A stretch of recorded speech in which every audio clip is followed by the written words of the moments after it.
Mamotika Madagasikara tsikelikely ny toron-tanety.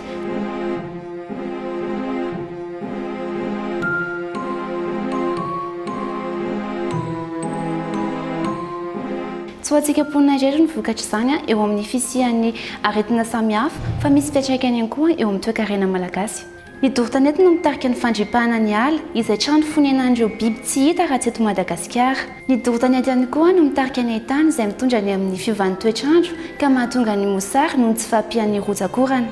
Tadidio anefa fa singa iray mampirongatra ny fiakaran'ny voalavo ety an-tanàna ny fisian'ny toron-tanety. Efa fantatsika raha teo fa ny voalavo no mitondra ny pesta. Tonga indray ary ity vampitoana ny pesta mbola iainan'ny toe-javan-tranga tamin'ny taona lasa indray ve isika ho avelantsika ho lasa lavenina ve ny harenan'ny Madagasikara. Aleo misorika do izay mitsabo andao hiara entana atsaharo ny toron-tanety andraikitra andraikitrao andraikitsika ny fitandrona ny ala.